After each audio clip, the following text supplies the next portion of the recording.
Bienvenidos a interbolivia.com. Otro punto, el TREP. Ustedes se agarran, en el tema del TREP, de algo que no tiene validez legal, que tiene carácter informativo.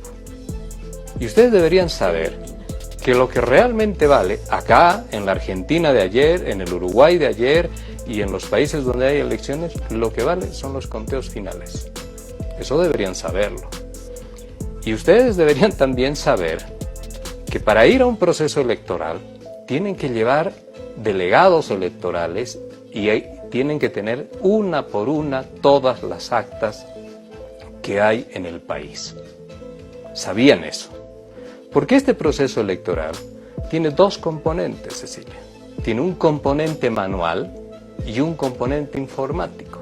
El componente manual es todavía más importante que el componente informático porque no solamente opera la mecánica procedimental del momento electoral, sino que también hace de control respecto de lo que está sucediendo.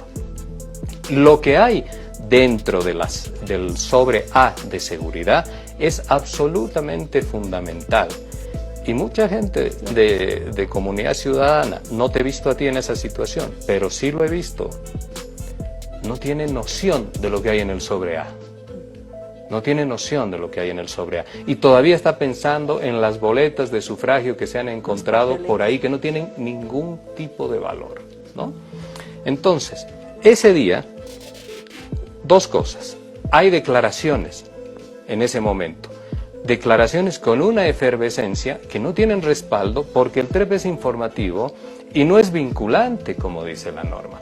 Es obligatorio que ustedes lean esto. Es absolutamente obligatorio, Cecilia. No estoy siendo peyorativo.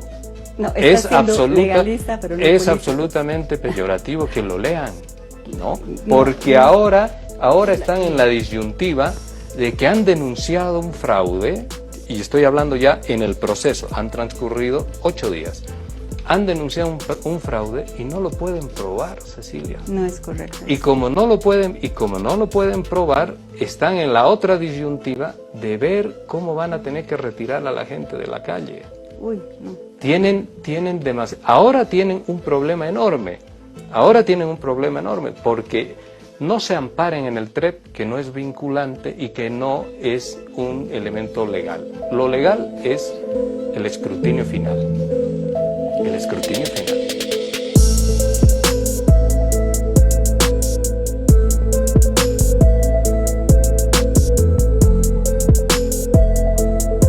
Hay intención de generar tensión por el informe de la Universidad de Salamanca para lograr impunidad.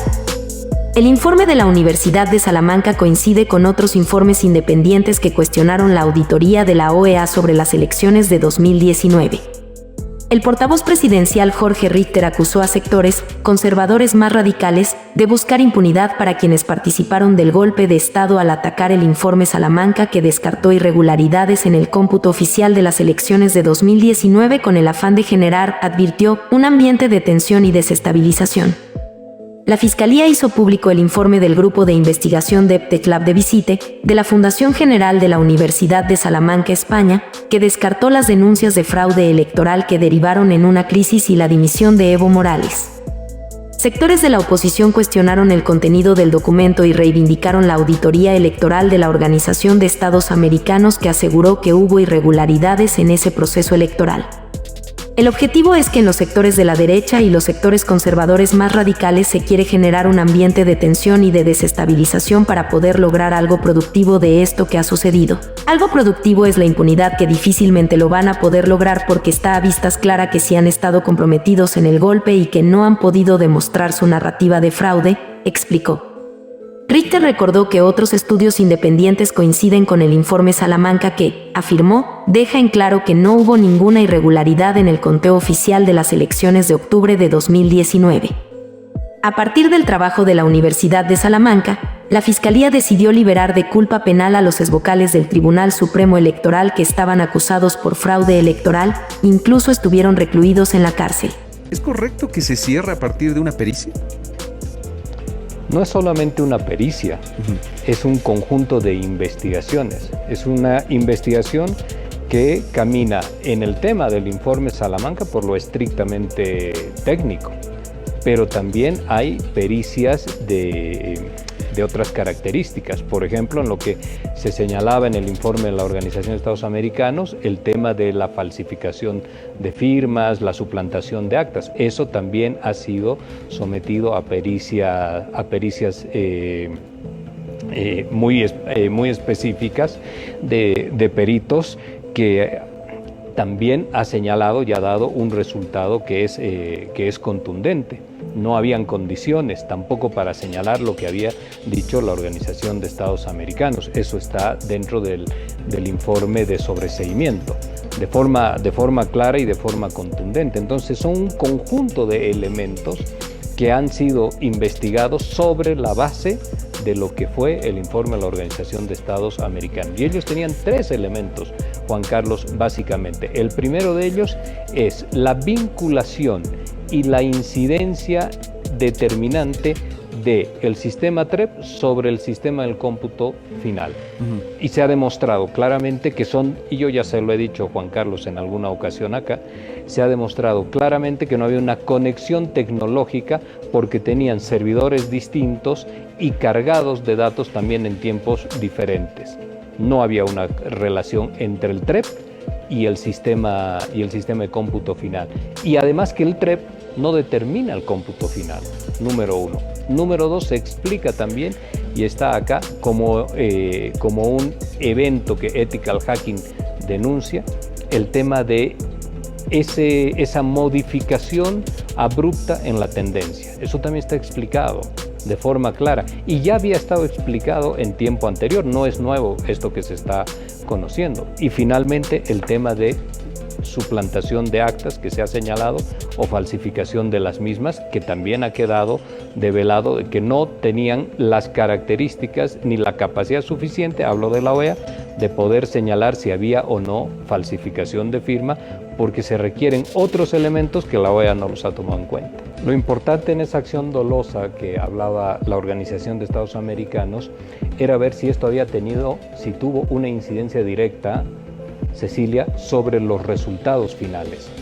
Y lo que el informe Salamanca, tomando la palabra de Juan Carlos, lo que el informe Salamanca señala claramente es que en toda la revisión de lo que han sido los servidores, y no es un informe suave respecto del actuar de la empresa Neotec y de la seguridad y de las formas de comunicación que ella sostuvo con el Tribunal Supremo Electoral, con la empresa que auditaba, que era Ethical Hacking. Es muy dura también en los términos en los que se refiere a ello, pero señala de manera clara en cada uno de los eventos que no ha existido posibilidad de modificación de los resultados, porque este hecho informático hubiese dejado huella, hubiese dejado un rastro que hubiese podido ser rápidamente detectado. Ese es el elemento central en lo que se refiere al tema de los servidores. Y ellos señalan que sí existe negligencia y que esa negligencia está en la empresa Neotec. Y ahí usted, si me permite señalar algo, el evento de contingencia donde se habla de un servidor que tiene una actividad por fuera de lo normal, es un evento que ya estuvo señalado, que ya había sido también advertido por la CPR y estas otras instituciones que han investigado lo que ha significado el tema del fraude, y esa actividad anómala que Neotec en sus declaraciones señala y dice que es un plan de contingencia, y es lo que explica el cambio de tendencia abrupto que se dio, estuvo en conocimiento de la Organización de Estados Americanos, pero no lo reflejan en su informe en ninguna de las 97 páginas que tiene ese documento. Y ese es un elemento grave, pero dice en este documento, en el documento del sobreseimiento, dice la empresa Ethical Hacking que no existió software malicioso, ni modificación de las bases de datos, ni situación alguna que pudiese haber modificado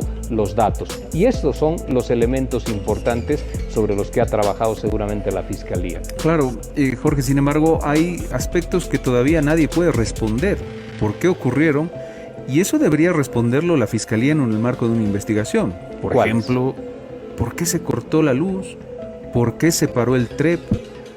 ¿Por qué ocurrieron todas esas cosas? ¿Por qué se cortó el internet?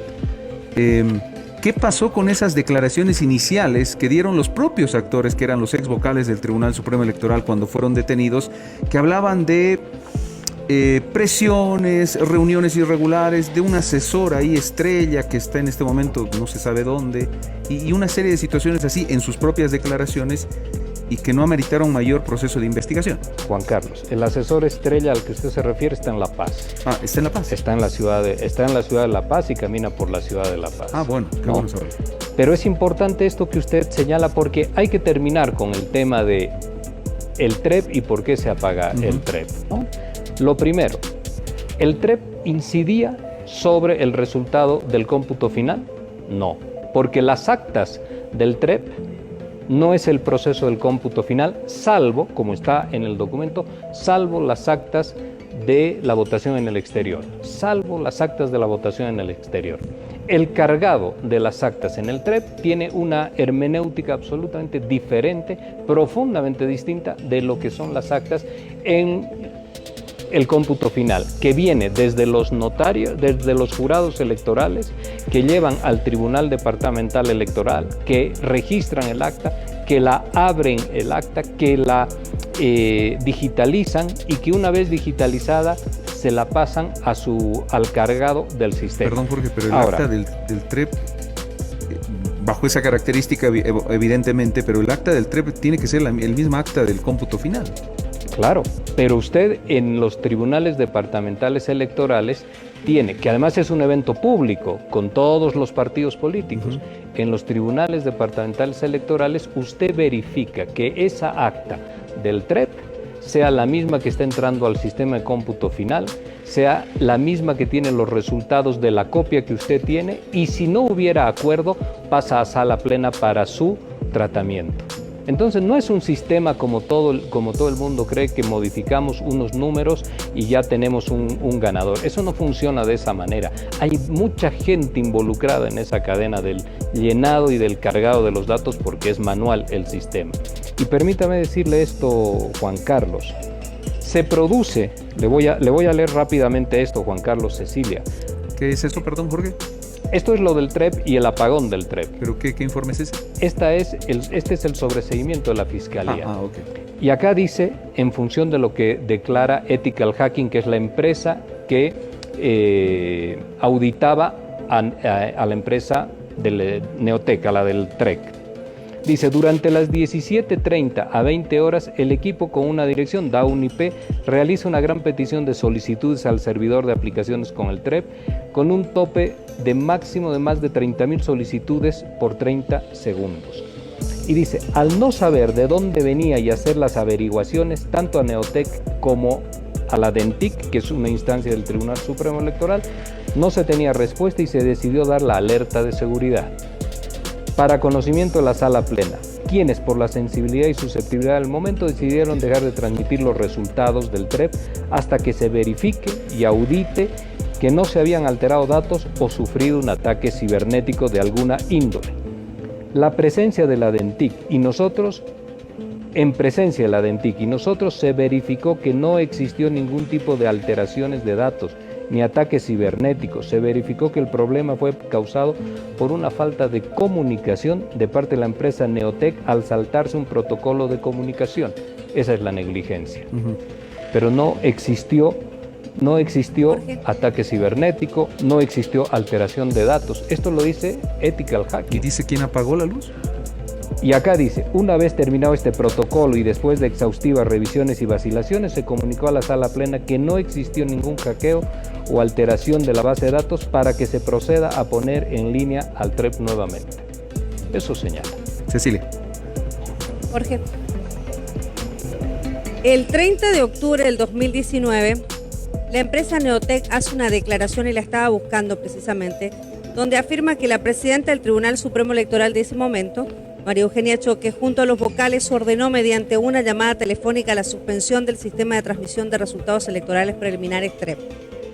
Repito la fecha, de esta nota de prensa basada en un informe que cursa en la investigación en la Fuerza Especial de la Lucha contra el Crimen y la Paz, 30 de octubre del 2019. Argumentaron 3 razones. Una de ellas, el cambio de tendencia del voto entre Comunidad Ciudadana y el Movimiento al Socialismo, según dice el informe que presentó en ese momento la empresa Neotec. Aproximadamente a las 20:15 se recibió una llamada telefónica de los vocales en alta voz del Tribunal Supremo Electoral, en ausencia del vocal Antonio Costas, en la que se ordenó suspender el TREP y se convocó una reunión en las oficinas del Tribunal Supremo Electoral en San Jorge. La generación de resultados no se reanudó, consecuencia de la orden recibida telefónicamente, así como la imposibilidad de verificar actas como resultado del corte de servicio de Internet en el Ceresi, se lee en este informe que brindó la empresa en el año 2019. Esto cursa en el proceso de investigación. Eso es lo que dijo Neotec. Eso es lo que dice Neotec, y esto que le estoy leyendo yo es lo que dice Ethical Hacking en sus declaraciones oficiales. Esto es documento oficial, Cecilia. Este es un documento oficial sobre el cual ha trabajado la Fiscalía. Y acá señala, el informe de Ethical Hacking indica que realizadas las revisiones, validaciones, se comunicó a la sala plena que no existió ningún hackeo o alteración a la base de datos para que procedan a poner en línea el TREP nuevamente. De esto se colige que tampoco se habría apagado o cortado o suspendido el sistema informático del TREP. Esto es documento oficial. Lo que dice, perdón Jorge, lo que dice, algo. obviamente, No. pero esto también es oficial porque está en una investigación policial. Dentro de la investigación policial está esta declaración. Es más, el director de la Fuerza Especial de la Lucha contra el Crimen en ese momento hace referencia a esta declaración de Neotec. Este documento está en la investigación, por eso era mi consulta. También es oficial si está en una declaración informativa. Lo importante de eso, porque usted tiene que tener algo en claro y no perder la vista de esto. La suspensión del TREP, como la conocemos, ¿tiene posibilidades de incidir sobre el resultado final de las elecciones? ¿Usted sabe la respuesta de eso? La respuesta es no, no tiene posibilidad alguna de determinar el resultado final porque son plataformas informáticas con tecnologías distintas que no están conectadas entre sí. Y el informe lo que está señalando acá es que no existe ningún hackeo, ninguna modificación sobre la base de datos. La base de datos son los resultados. Eso es lo verdaderamente importante, porque ese es uno de los elementos centrales sobre los cuales se construye el documento de la Organización de Estados Americanos. Eso es lo importante, Cecilia.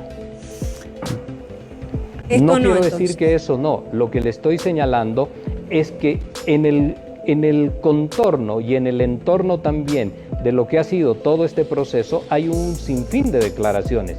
Pero para no perderse, extraviarse y desordenarse aquello, siempre tenemos que mirar si el resultado final del proceso electoral era susceptible de ser modificado a partir de un determinado hecho. El apagón del TREP, como se ha conocido, ¿podía modificar el resultado del cómputo final? Esa es la pregunta importante. Y no tiene ninguna relación tecnológica, además de no ser vinculante. Entonces lo que había que mirar son los cómputos finales. Eso es lo que es importante, pero se toma una consideración y esta es la voz y esta es la declaración, seguramente declaración jurada de la gente de Ethical Hacking, y señalan y dicen que no hubo una modificación sobre la base de datos. Pero lo que dice la OEA, Jorge, en su informe, básicamente es que hubo manipulación dolosa. Y el informe de la OEA no tiene una categoría de referencia bíblica a la cual no le podemos interpelar por la inconsistencia de lo que hay en ese documento, Juan Carlos. Sí, pero yo he fue revisado pedido por el muchas veces, el documento de la Organización de Estados Americanos y no hacen referencia al cambio de tendencia mencionando el plan de contingencia. El plan de contingencia fue un cargado de la votación de Santa Cruz a las 17:30, como señala este informe, porque tenían un porcentaje menor en el cómputo total que el TREP tenía que dar, que era al 80%. Al no tener la aleatoriedad y cargar un determinado sector de votación, que fue Santa Cruz y que favoreció al candidato de Comunidad Ciudadana, se mueven las tendencias. Pero eso también tenía posibilidad de determinar el resultado final. No. La respuesta es tajantemente no, porque son sistemas distintos, uno no es vinculante y no tienen conexión tecnológica. que no es la primera vez que lo decimos, Juan Carlos, porque lo que dice acá ya lo hemos discutido con usted. Cecilia.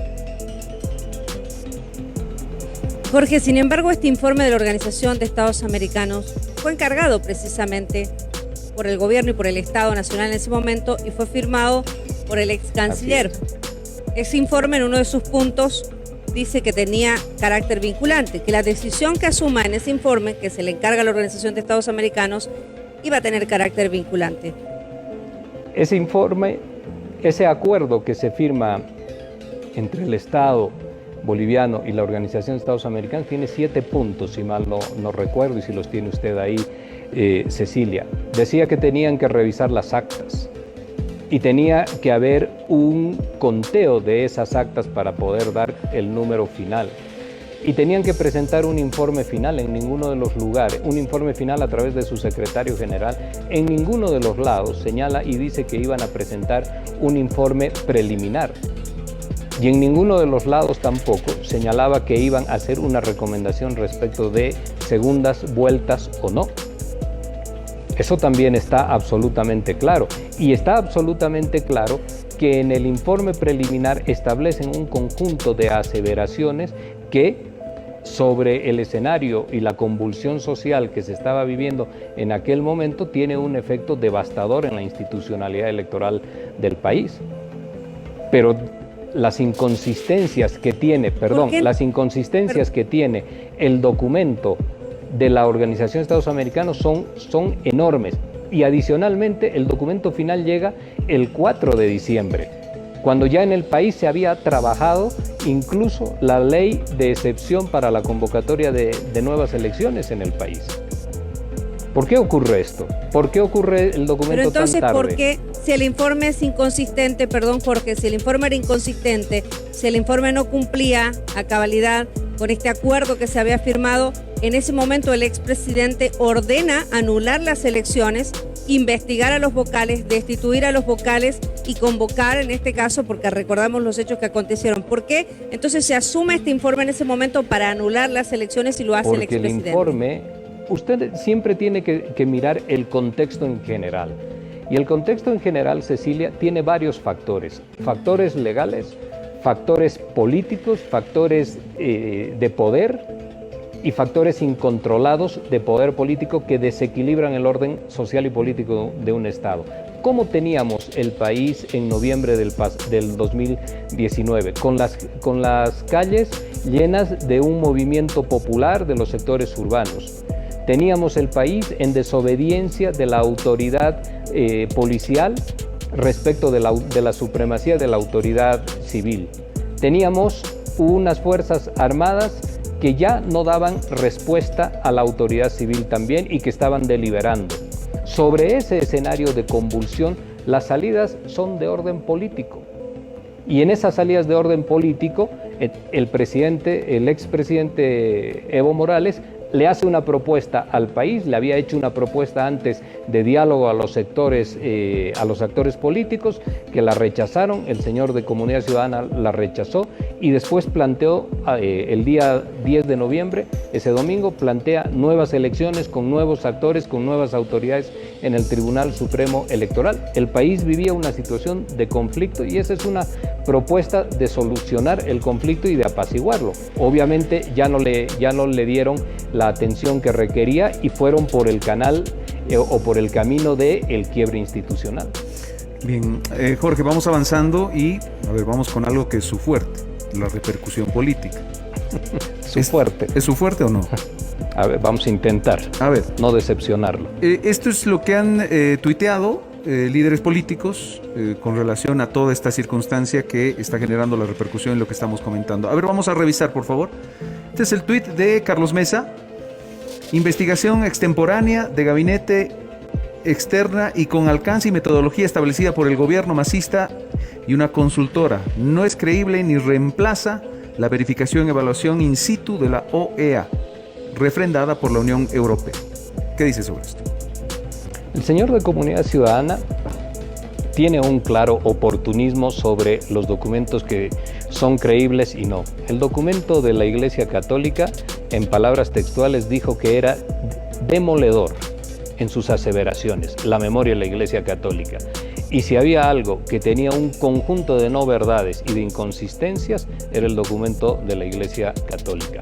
Como así también fue con las primeras sensaciones que tuvo sobre lo que podía ser la auditoría de la Organización de Estados Americanos. Después, cuando lo favorece, entonces a partir de ahí, religiosamente, se convierte en devoto de ese documento. Hoy en día, no hay un documento, un estudio, una interpretación de los hechos que le satisfaga, que no sea aquella que lo exima de sus responsabilidades, pero está claro que el país entero, los que están de su lado y los que no, el país entero lo vieron como uno de las personas que propició la ruptura institucional en nuestro país. ¿Y la Unión Europea, Jorge? Y la Unión Europea, que eran 2 personas en el país, la Unión Europea sabe qué dice en una de sus páginas, y la tengo acá anotada en la página 43, ¿sabe qué dice? Que el gobierno de la señora Áñez estuvo basado en una resolución del Tribunal Constitucional. ¿Cuál fue la resolución? No hubo resolución, hubo un comunicado.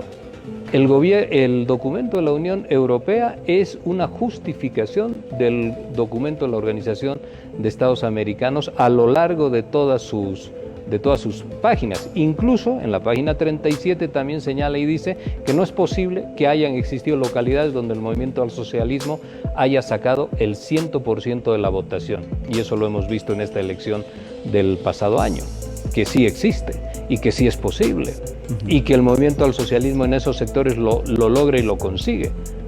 Entonces la Unión Europea ha trabajado a brazo conjunto con la Organización de Estados Americanos en esos temas. Cecilia. Tenemos el tuit de Jorge Tuto Quiroga, por favor, también con referencia al tema en repercusiones. Leamos. La ley 1266 del 24 de noviembre del 2019 fue aprobada por el MAS para anular el fraude y convocar a nuevas elecciones con nuevo Tribunal Supremo Electoral. Actuales autoridades y parlamentarios son producto de esta ley. Con pericias, Salamanca, entre comillas, Evo busca anular esta anulación, desconocer a Arce y cerrar el actual Congreso. Jorge. En la Argentina hay un dicho popular que cuando una persona está bastante desconectada de su contexto, le dicen que vive dentro de un termo. Y esto es lo que parece que sucede. Evo Morales busca desconocer a Arce, cerrar el actual Congreso. No tiene ni siquiera una seriedad para referirse a esto. Ya no es serio una aseveración de estas características, Jorge. Juan Carlos. He escuchado a un senador de Comunidad Ciudadana, Rodrigo Paz, si no me equivoco, que ha dicho que Evo Morales, si no ha habido fraude y ha ganado las elecciones de 2019, tendría que reclamar entonces la presidencia. ¿Será así? Pero no tiene ninguna consistencia. Juan Carlos, ¿qué sucede? Cuando se genera un golpe de Estado, quienes trabajan en esa ruptura institucional tienen la perspectiva, la expectativa, cuanto menos, de que se van a quedar un largo tiempo. García Mesa también dijo que se iba a quedar 20 años, igual que Pinochet. Pero los hechos reales son otros, porque el país tiene otras lógicas y otras dinámicas. Se restablece rápidamente la democracia en Bolivia. Y ahora, ¿cómo resuelven todos aquellos que estuvieron involucrados en la ruptura institucional, cómo resuelven su participación ahí? Esto que dice lamentablemente Rodrigo Paz no tiene ninguna argumentación lógica y real. En el país, el 18 de octubre del pasado año, ¿sabe para qué sirve esa elección? No solamente para nombrar una nueva autoridad. El 18 de octubre es el momento donde se resuelve lo que genera el 21F. Superpone o sobrepone a lo del 21F, se sobrepone el 18 de octubre, porque reconstituye usted un nuevo espacio de legitimidades y nuevos espacios y esferas de poder en el país. Alguien tiene el 55%, otro tiene el 28% y otro el 14%. Y esa es la realidad de los poderes y de las legitimidades en el país. A partir de eso, tratar de argumentar bajo estas fantasías como las que están buscando, tiene un objetivo. No es gratuito y no es que no entienden de qué se trata. El objetivo es que en los sectores de la derecha y los sectores conservadores más radicales se quiere generar un ambiente de tensión y de desestabilización para poder lograr algo productivo de esto que ha sucedido. Algo productivo es la impunidad, que difícilmente la van a poder lograr porque está a vistas claras que sí han estado comprometidos en el golpe y que no han podido demostrar su narrativa de fraude. Perdón, Cecilia, perdóname, quiero que me aclare no sé si Los que usted quieran. me dice, el 18 de octubre de 2020 resolvió lo que ocurrió el 21F. Sí. El 21F. El 21F el 21S produce una crisis política en el país, Ajá. ¿correcto? Ese es el origen entonces, Jorge, el 21F. El origen sociológicamente es mucho más, va mucho más atrás. No, pero de todo este conflicto, No. el 21F. Es decir, el referéndum del 21F, esa es mi pregunta. El 21F, Pero para aclarar, Jorge, para aclarar el resultado del bien, referéndum y la el decisión que se 21F asumió. genera una situación de crisis política en el país. Eso es correcto. Ujú. A partir de ahí se dan una serie de hechos. ¿En qué terminan y cómo decantan esos hechos? En el golpe de Estado en el país. Pues bien, ¿cómo resuelve Bolivia ese golpe de Estado, esa crisis política del 21F? Vuelve a la sociedad y le pide que determine nuevas legitimidades. Y la sociedad señala una nueva legitimidad. Con toda la crisis, con todas las culpas de los unos y de los otros. La nueva legitimidad es un 55% a favor de un partido político. Se fue directo al golpe, se saltó la violación a la Constitución y el no reconocimiento del referéndum, del resultado. Lo que le estoy diciendo a usted, Juan Carlos, es el 21F, si nos da tiempo, pues consideramos todo. Del 21F y todos los hechos sucesivos de la crisis política, que termina, por eso le he dicho, que termina en el golpe de Estado. Muy bien, ahí tiene un escenario de crisis. ¿Cómo se resuelve ese escenario de crisis? Con nuevas elecciones. Nuevamente la sociedad reconfigura las legitimidades, las confianzas políticas, los proyectos políticos. Y en esa reconfiguración gana la opción popular. Entonces, hoy en día usted tiene legitimidad, tiene poder, tiene espacios de poder de un 55% que quien no tiene consistencia democrática no lo quiere reconocer. Pero esa es la forma en la que se resuelve entre el año 2016 y el año 2019. Esa es la forma en la que se resuelve. Volviendo nuevamente a las urnas, no existen otras maneras. No se puede tampoco, por si acaso, vivir eternamente 5, 10, 15, 20 años pensando en el 21F. El 21F ya ha sido sobrepuesto por el 18 de octubre del 2020. Ha terminado. Cecilia. En clarito, y en esto que usted nos está diciendo esta noche, obviamente, entonces, si se hubiese respetado el resultado del 21F, porque el resultado del 21F no le decía al movimiento al socialismo que no postule otro candidato. Lo que se le preguntaba a la gente del 21F, que el resultado fue, no estamos de acuerdo, es una nueva repostulación. Si hubiese hecho caso a ese 21F, entonces no hubiésemos tenido todo el escenario que se ha vivido en Bolivia y que ha terminado con este proceso electoral del año pasado.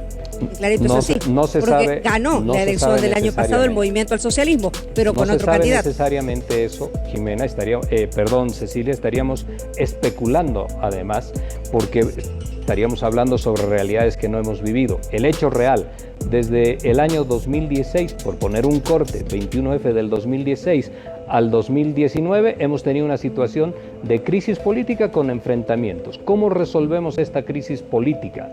Que en el medio ha generado una ruptura institucional, lo cual es todavía muy complicado. ¿Cómo se resuelve eso? Solamente con elecciones para poder reconstituir los poderes. No hay otra manera, no se resuelve en las redes sociales, ni mucho menos. Pero si se hubiese respetado el resultado, respetado el resultado del referéndum, entonces no hubiésemos tenido todo este escenario. Es decir, si se hubiese respetado el resultado del 21F, no hubiésemos tenido todo el escenario que se ha vivido hasta ahora. Yo le puedo contestar en ese mismo plano. No podemos hablar lo que se hubiese hecho porque eso no ha ocurrido. Usted tiene que hablar sobre los hechos tangibles, ¿no es cierto? Pero no pasó. Porque si se hubiese tenido una consistencia democrática firme y un compromiso con los periodos o la secuencia constitucional, a nadie se le hubiese ocurrido generar un golpe de Estado. Las argumentaciones pueden ser diversas. Hablemos sobre lo que tenemos, Cecilia, y lo que tenemos específicamente es una crisis en un periodo de tiempo, que puede venir de antes, pero en un periodo de tiempo que culmina con un golpe de Estado y que ¿cómo se logra salir de ese golpe de Estado? pues yendo a un proceso electoral para reconfigurar esa legitimidad. Hoy en día hay unos mandatarios que tienen una muy fuerte legitimidad en el país, un muy fuerte mandato en el país. Ese es un tema. Ahora hay que cerrar lo que evidentemente se produjo, que fue un golpe de Estado, que no es solamente la ruptura, hay una consecuencia. Para sostener ese golpe de Estado, ese gobierno no constitucional, esa arrogarse la presidencia del Estado de parte de una persona y de un grupo de personas, eso ha generado, se encata y se acaba por resumir los momentos más angustiantes. Eso no lo podemos dejar al aire. ¿Y qué tal, Jorge, si mañana alguien, bueno, no voy a decir quién, un nombre, pero alguna autoridad, digamos, o algún político o algún dirigente político le pide a una universidad X que haga una pericia sobre si hubo golpe o hubo sucesión constitucional, y esa pericia dice que sí ha habido sucesión constitucional, ¿se archivan obrados? ¿Cómo es eso que usted dice?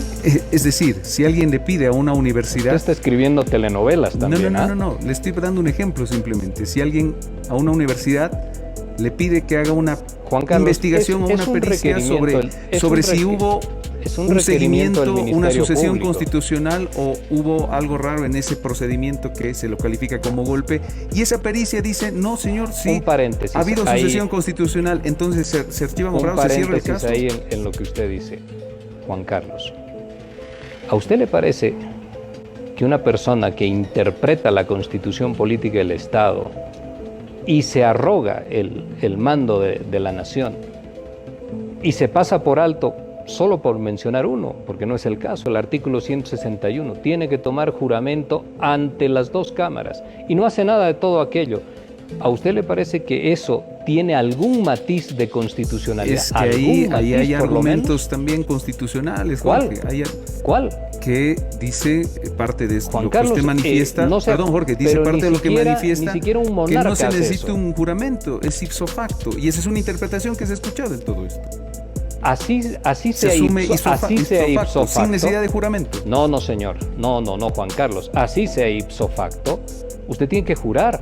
¿Usted sabe lo que simboliza un juramento? Un juramento simboliza de parte de una autoridad que va a cumplir la Constitución política del Estado y que va a preservar los mandatos que señala la Constitución política del Estado por encima de cualquier cosa. Un juramento no es un acto protocolar, por si acaso. Es un compromiso con la Constitución política del Estado. Está claro que la señora Áñez no tenía intenciones de cumplir la Constitución política del Estado, prescinde del juramento. Estoy haciendo ahí solo una extrapolación. Claro. Pero este documento, para no irnos, Juan Carlos, sí. Este documento es un requerimiento de la Fiscalía, del Ministerio Público. Usted le puede... A una universidad. A una universidad que hace estudios de peritaje, a una universidad que hace estudios estadísticos. La Universidad Católica acá también hace consultorías. ¿Y por qué no le consultaron a la Católica? Y pregúntele usted al fiscal general. Debería. No, usted debe tener su teléfono. Llámelo y pregúntele. Se lo va a consultar, porque debería, porque hay normativa incluso que dice que antes de acudir a instancias internacionales en este tipo de trabajo se tiene que acudir a instancias nacionales. Resolver. ¿No? Eso es algo que se lo tiene que decir el doctor Lanchipa. Bueno, Cecilia. A propósito de esto de la Universidad de Salamanca, ¿conocía usted esto que el rector de la Universidad de Salamanca, el señor Ricardo Rivera Ortega, creo que lo tenemos por allí, lo que ha comenzado a circular en las últimas horas, ha indicado que los únicos informes y auditorías que se realizaron durante los últimos 4 años fueron, señaló allí los informes, pero no figura el encargado por la Fiscalía General del Estado? No conozco eso, me lo han preguntado, pero lo que sí he podido ver es que la carátula del informe Salamanca lleva toda la identidad corporativa de la universidad. Yo no voy a hacer pero el rector dice ahí, que no. Cecilia, voy a hacer ahí solo una deducción. Yo no creo que unos profesionales tomen la identidad corporativa de la institución, que no es una institución cualquiera, ¿no? Es la tercera universidad más antigua, tiene más de 800 años creo.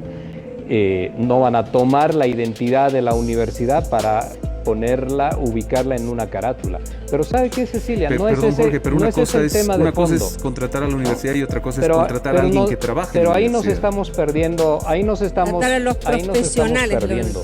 Cecilia, yo ya he podido observar ahora rápidamente en los medios, en algunos medios, tratando de titular o de caracterizar o desvalorizar lo que significa el contenido de ese documento. Primero hay que leer el documento, 240 páginas. Segundo, hay que ver la consistencia del mismo. Tercero, hay que ver cuáles son los análisis técnicos, informáticos que realiza sobre lo que le requiere el Ministerio Público. Y fundamentalmente hay que ver la consistencia del trabajo. Tratar de desvalorizar para salirse por la tangente como se está intentando hacer, primero que no va a tener resultados y segundo que argumentativamente pues no es la mejor presentación que se puede hacer. Uno cuando quiere contradecir algo pues lo estudia y lo critica. Y lo estudia y lo exhibe y lo interpela. Pero está claramente que hay mucha gente que ya se ha referido a ese estudio y no ha leído esas 240 páginas, que de ayer a hoy no es fácil leerlas, pero sí, si usted lee el documento de sobreseimiento, ahí está lo más sustancial de el informe Salamanca. Bien, se ha acabado nuestro tiempo. Sí. Jorge, no es un dato menor, ¿no? No es un dato menor, creo que no es un dato menor, perdón Juan Carlos, y que efectivamente, a ver, nosotros sí hemos leído las conclusiones que ha presentado el Ministerio Público, de hecho le hemos mostrado algunas y hemos comparado con el informe que ha emitido la Organización de Estados Americanos. En el tema concreto, por ejemplo, de los servidores externos, para mencionar uno de los puntos. Pero esto va a seguir teniendo repercusiones sin duda alguna en el país en el transcurso de las próximas horas, porque ya se están anunciando procesos de apelación, recursos de nulidad, así que imaginamos que no será la última vez que hablemos de este tema, porque obviamente a nombre del gobierno. Pero como decía Juan Carlos, ya nuestro tiempo está invitado, ya nos están apurando. Jorge, muchísimas sí, gracias. le señalo solamente, Cecilia, que en el tema de los servidores, el informe es muy contundente de forma crítica con la empresa Neotec, muy contundente con la empresa Neotec. Lo único que sí señala y rescata es que no ha habido una modificación de los datos, de las bases de datos, y señala que han existido fragilidades de seguridad. Que exista una fragilidad de seguridad no implica inmediatamente que exista un fraude y una modificación de las bases de datos. Esto es lo importante. Y cuando usted dice que no es un dato menor el tema de ir degradando el informe por la contratación, por si las personas representan no a la universidad, ese no es el tema sustancial. El tema de fondo es ir y observar la contundencia de un documento y de un estudio y compararlo y contrastarlo con el de la Organización de Estados Americanos. Como le decía Juan Carlos al empezar, no es la Biblia el documento de la Organización de Estados Americanos. Pero tampoco es la Biblia y no debemos, de Salamanca, ¿o no? Pero es que no solo es el documento de Salamanca, son demasiadas instituciones. El CIPIER. Ahí está, Juan Carlos. El CIPIER le habla a usted del evento de contingencia. ¿Y por qué no lo menciona la Organización de Estados Americanos? El CIPIER le habla del evento de contingencia, eso que cambia la tendencia. Le habla del servidor oculto que estaba debidamente auditado y que no existe software malicioso. No lo dice Salamanca, lo dice CIPIER. ¿Por qué no lo rescatamos? Son demasiadas instituciones, Juan Carlos, Cecilia, demasiadas instituciones frente a una como la Organización de Estados Americanos, y están tratando de hacer pasear a un perro sin vida por la plaza, como es el documento de la Organización de Estados Americanos, porque no tiene consistencia.